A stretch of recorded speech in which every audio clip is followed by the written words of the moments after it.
gain some momentum. Here comes Earnhardt. He's all the way to the bottom, almost in the grass. He slides up the racetrack, and Jeff Gordon will win it. If you ask a NASCAR fan to name the greatest rivalry of the 1990s, there's a pretty good chance they'll give you two names: Dale Earnhardt and Jeff Gordon. The Intimidator versus the Wonder Boy. The blue-collar veteran against NASCAR's new young superstar. Earnhardt fans hated Gordon. Gordon fans wanted to see their driver knock Earnhardt off the top, and NASCAR absolutely loved it. There was just one problem. Dale Earnhardt and Jeff Gordon didn't actually hate each other. In fact, behind NASCAR's biggest rivalry, there was something completely different: respect, friendship, and two drivers who realized that convincing everyone they were enemies was pretty darn good for business. So how did NASCAR end up with a rivalry that was arguably bigger in the grandstands than it ever was between the two drivers? It starts in 1993. Jeff Gordon entered his first full-time Cup season at just 21 years old, and almost immediately he represented something different. Gordon was young, polished, and came from California. He had grown up racing open-wheeled cars and seemed destined for NASCAR stardom before he'd even accomplished much at the Cup level. Dale Earnhardt was almost the complete opposite. By the time Gordon arrived, Earnhardt was already a four-time Cup champion, and he had built a reputation throughout the years of aggressive driving, and he had become the face of NASCAR. And Earnhardt fans absolutely loved him for it. Then, this kid showed up. By 1994, Gordon was regularly winning races, and in 1995, everything exploded. Gordon won 7 races and captured his first Cup championship. The driver he beat for that championship? You guessed it, Dale Earnhardt. Earnhardt was trying to win his 8th championship, which would have broken the record that he shared with Richard Petty and eventually Jimmy Johnson. Instead, the 24-year-old Gordon took the title, and suddenly NASCAR had the perfect story. Earnhardt versus Gordon. Old versus new. The Intimidator versus Wonder Boy. And Dale Earnhardt knew exactly how to make that story even bigger. At the 1995 awards banquet, Earnhardt famously joked about Gordon and his team drinking milk instead of champagne.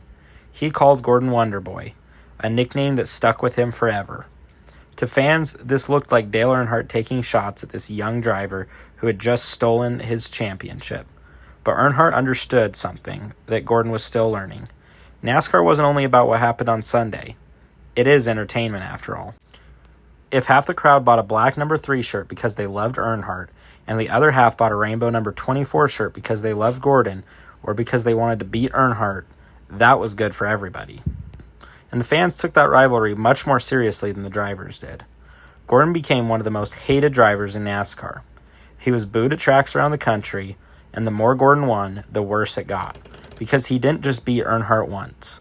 From 1995 through 1998, Gordon won 3 championships in just 4 seasons. In 1998 alone, he won 13 races. For fans who had spent years watching Earnhardt dominate NASCAR, Gordon suddenly looked like the guy replacing him. But behind the scenes, Earnhardt wasn't plotting Gordon's downfall. The two actually became friends, and eventually they became business partners. In 1999, Gordon and Earnhardt partnered with Action Performance to create Gorilla Brilla, a company that sold collectible die-cast cars. Think about that for a second. 2 guys supposedly locked in one of NASCAR's most bitter rivalries, literally running a business together. Earnhardt also gave Gordon advice about handling money, merchandise, and the business side of being a NASCAR superstar. That's not exactly something you normally do for somebody you can't stand.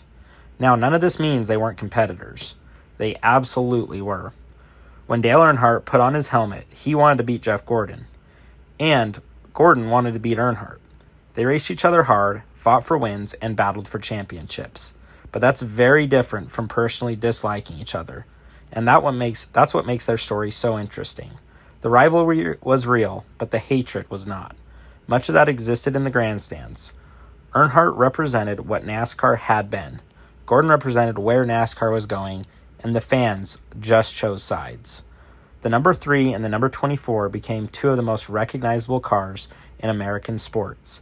You didn't even have to watch NASCAR to understand that those 2 guys were supposed to be rivals. And both drivers were smart enough to let everyone believe it. After Earnhardt's death in 2001, Gordon spoke repeatedly about the respect he had for Dale and the influence Earnhardt had on his career. Looking back, Gordon has even described how much fun the two had playing up their supposed feud. And that's why calling Gordon versus Earnhardt a fake rivalry isn't quite right, because something very real was happening. They were competing for championships, and their fans genuinely did not like each other. And NASCAR had two completely different personalities battling to become the face of the sport. But the idea that Dale Earnhardt and Jeff Gordon were bitter enemies, that was just a story. And it became one of the greatest stories NASCAR ever sold. Because sometimes the best rivalry doesn't require two people who hate each other. It just requires millions of fans who believe they do. If you like NASCAR history like this, please subscribe.